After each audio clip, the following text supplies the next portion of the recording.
Data CEO to the stage. Thanks.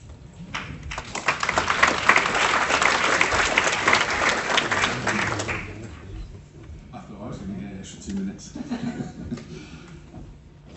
Afternoon, everybody. I was really excited about having the first session after coffee. I thought, great, I've got a really, I think, interesting subject, and everybody's going to be wired on coffee. However, I've got to follow 4 brilliant presentations beforehand. So I'm going to do my best. What was really interesting for me is a lot of what you're going to hear from me are common things I've seen for the last couple of hours. So, with that in mind, AI is not just artificial intelligence. When we floated this around inside the organisation, when I first sort of came up with this, it was actually from the Pistoia event last year here in London. Because a lot of the conversation, everybody was talking about artificial intelligence, but to me, a lot of people were conflating what AI and artificial intelligence actually is. But it is quite a statement, because we live in a world of constantly being bombarded around AI, artificial intelligence. Brian said it earlier, that we're all going to have our jobs taken away from us. In 1997, we were all going to die, because Skynet was going to take us out. You know, and a lot of these stories are generally bad in nature. And it's just not true. But unfortunately, there's not enough knowledge out there, there's not enough proof out there to say, actually, this is a positive gain for everybody. So, trying to just generate the idea to think about, if you're thinking about AI, think about it slightly differently and think of it, artificial intelligence, as an element of AI in your conversations. So what do I mean? So when you think about an organization and when you think about the senior and executive leadership, their real objective is accelerated insights. That's the first AI. You're going to get the theme as we go through this, right? And the key there is accelerated. They want the ability to see, to be able to understand, to be able to decide, and to be able to win. And let's be honest, looking around the room, most of us of a certain age. This has never changed. The only thing that's changed has been the technology. We started out when Windows 3.1 came out. And Excel, my God, we have cells, we can do things, we can manipulate data. There's error number 1. But then we went on to dashboards, we went on to advanced analytics, we went on to predictive analytics.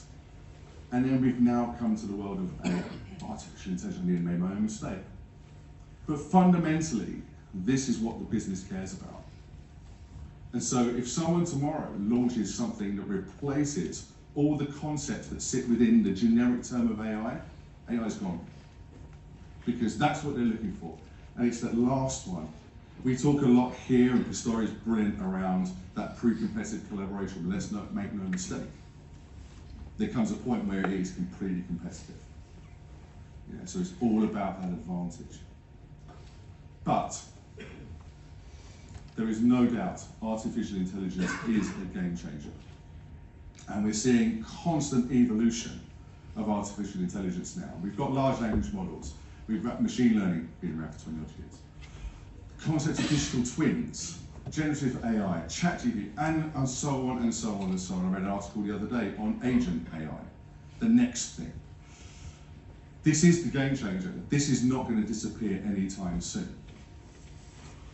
But none of these are silver bullets. And in fact, Matthew's presentation, I think at one point Matthew actually said, it doesn't matter whether AI is on the top of all of this work around the data, or whether it's something else. It's the data that counts. Again, you're getting another clue of what we're talking about here. Because we have to recognize that these are the frontier technologies for now. But these might change in 5 years, 10 years' time. So then you need to think about, okay, well, what really drives this? What really drives it? And what was interesting in the last poll we had, in the last presentation rather, was one of the reasons there's a lack of adoption is I don't trust the answers that AI is giving me. So you've got to have accurate information. Things land in nothing. So how do you manage your data? Information architecture. How do you deliver that data across your organization, and how do you consume it? And consuming is a difficult one because that covers both technology and humans and understanding what you're looking at and how to deliver it. But you have to have accurate information, otherwise you've got a very shiny box that costs you a lot of money that very quickly, if the business doesn't get the things that it wants, that isn't able to make decisions with the right data at the right time, they're going to throw it away and they're going to look at something else. We've all been there. We've all been there. So you really need to start thinking about, and Matthew and Brian as well, brilliant presentations on get the data right. Get the data right and how you use and make that data available across the organisation. Been lots of talk about verification. We support all of those as an organisation, and previously in other industries driving open standards across a pan-industry standards. But within your organisations, Merck talked about having their data language, common data language, all of those elements. People talk about and consume data the same way. But you've got to have the fundamentals, which is that ensured integrity. And this was talked about, MRDM, data and governance, or data and AI governance, data quality, which I believe Pooja is going to be talking to in a little while as well, and data modeling. These are your centers. And this is what you should center everything around. Because actually that previous layer, that information architecture, the consumption, the infrastructure, all comes from this. I think it was both Matthew and also Marcus as well was talking about MRDM. These master data products, reference data products, these are critical elements. And again, I look at the audience, and I've been around for a long time, this is all real. We've been talking about MDM for 30 years. And the problem with that was one of the original silver bullets. I've bought MDM, I've now done master data. No, not really. I've bought LLM, I've deployed a large language model, I've done AI. No, not really. This is where it's all at. Now the difference is, and I believe personally, that a lot of this was driven by COVID, weirdly. For those of you in the UK, we used to have our daily briefings, which were always fun. Listening to Boris Johnson 2 or 3 times a day, it's an experience I would recommend to literally no one. But we put data in the living room, and people started to analyse data. I did. Okay, I'm a data guy of sorts, but I analysed data. We all started to do it, and organisations started to realise that actually the quality of the data is really, really important when you're making big decisions. Now, in those situations, they're making big decisions for the country. But when you sit in the C-suite of a large pharma organisation or any other industry, you're making big decisions for patients. So it's got to be right. So all of these elements have to be right. If you get this wrong, these are your foundations. You get this wrong, your house will fall down. How many people here, just out of interest, have built their own homes or done extensions on their homes or things like that? And just a quick show of hands. A fair chunk. How many of you built your house or your extension from the roof down? That's good. I'd be worried if someone put their hand up then, really worried. Because I would imagine they're living in a tent now. But it's a fundamental truth. You build from the ground up. But as we all know who've done building work, getting out the ground is the hardest part. Once you've built the foundations, building the walls, putting a roof on, actually goes really quickly, despite what your builder says. So get this right, and the rest of it should start to fall into place. But we've all been talking about this for years in isolation. That top part, that first piece about making sure executive and decision makers have that information. About making sure that that consumption layer is fit for purpose. To start building out models, to start building out information models, common data languages, all those elements, to start to build out an MDM strategy, for example, to deliver data quality across your organisation. But they all fall down, in my experience, because usually, particularly this part, is done as part of a transformation program. And everybody goes, oh, that's really difficult. This is getting really expensive. I like the idea, I just don't really want to wait, and I don't want to pay for it. Okay, let's park that for now. What we do is, favourite one? I'm going to look at Pooja's face now. We'll clean the data once we've migrated it. Sound plan, love it, love it. Yeah, I recommend that all day long. That's why I shouldn't own a consulting business. It all comes down to the money game. Because this is where the reticence comes from. And this was talked about in the previous presentations, and it was a brilliant slide, a very elegant slide that Marcus had around the ROI piece, and how you look at the investment and how it changed, how the profile of investment changes over time. But make no mistake, it is a money game. And for all of you out there who are requesting and receiving millions of dollars of investment from C-suite or below to deliver these solutions, and they're not delivering, that money's going to dry up. So part of this is to ask you to start thinking a little bit differently about how you ask for that money and how you look to deliver that value. And that's an aggregated investment. So just bear with me a minute. That's the competitive advantage. Absolutely, 100%. We know what we're doing, we know we can get the information really, really quickly, make decisions, bang, we go.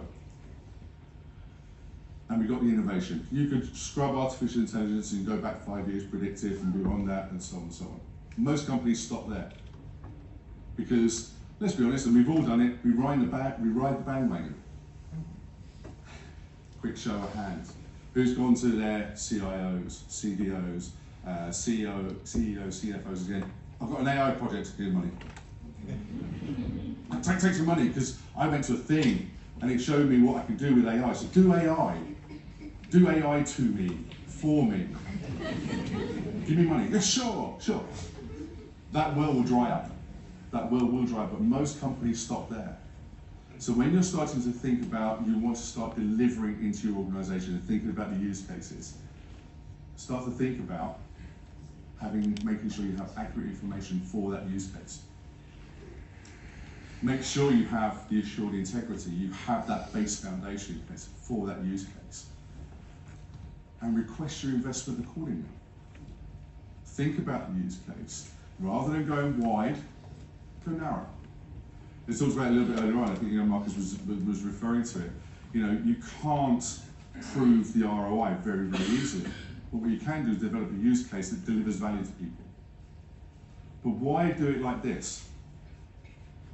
Or why think about it like this? Because we have these things, we have the need, we have the innovation, we have the enabler, and we have the foundation. But the aggravated investment, now, some people will call it the usability or reusability. I would call it the legacy. And I come back to what I was talking about with regard to MDM and RDM and all of those elements we've been talking about for so long. If you get those things right, even if you slice it very narrowly, as a use case by use case, eventually you start to build out a wider foundation. So all of those MDM projects that failed, all those data quality projects that failed, actually they succeed over time because you're able to build it out piece by piece by piece by piece, and you can show incremental value back to the people who are going to give you more money to do more. So, and hopefully I'm pretty much bang on time. That's got to be a first, Becky, right? Before I get the red card. Don't boil the ocean. It's a hateful phrase, it really is, but keep it narrow, keep it crisp, keep it clean, and think it all the way through. Understand where you are. There's no point lying to yourself. Self-delusion is the worst form of delusion there is. Accept where you are and work out where you need to get to ensure that you can deliver that value. Of course, align to your business strategy, align to your data strategy, goes without saying. These are reminders, these are not things that I'm telling you you haven't done. Make sure you onboard your sponsors and keep those sponsors onboarded. Keep them engaged with the process. Prioritize quick wins, build your plan, and deliver, deliver, deliver. And that, as I got the orange card, is the end of my presentation. Thank you very much for listening.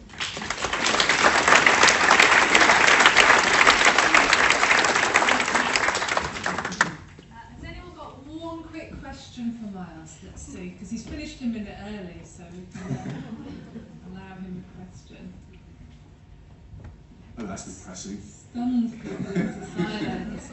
We'll get you at the panel discussion, Absolutely. don't worry. Yeah, Thank absolutely. you, Miles. Thank you. Oh, John's got one. Hey, John. Hang on the Go microphone. for it. You and your company must see many, many things being done in different pharmaceutical companies. And there is a great opportunity for you to identify common problems amenable to common solutions. What should we collectively be doing better, in your view, having observed the struggle that pharmaceutical companies are increasingly facing with this data too low? Yeah, I think that's actually a brilliant question, and I'm going to do my best to answer this as quickly as possible. It is, so for me, I think it is that pre-competitive collaboration needs to go deeper. So I think it was referenced earlier on about CMC, for example. So we're working in CMC in a couple of pharmas, but some of the work that we're doing there can be replicated elsewhere. And it's very difficult for me as a consulting organisation. People go, oh yeah, just make more money. Yes. But actually, we are part of Pistoia to drive that collaboration. So we really want to take some of the things we're doing there in CMC for 2 or 3 organisations and replicate it elsewhere. And I would ask this audience, even if it's not Amino and it's other organisations, is to work with partners and smaller organisations and encourage dialogue. We're not just there to try and feast you. We're not there just to try and take your money. We actually are part of this. We are invested in saving patients' lives too. You know, we want to help. So let us help. Don't see us as a threat, see us as an opportunity. And as was discussed earlier on, please don't steal my people. And I won't steal yours anytime soon. But that's what I would encourage on, is let us help. Don't see us as the outsiders looking in and just trying to get a payday. Let us work as if we're part of your organisation. Thank you. Thank you.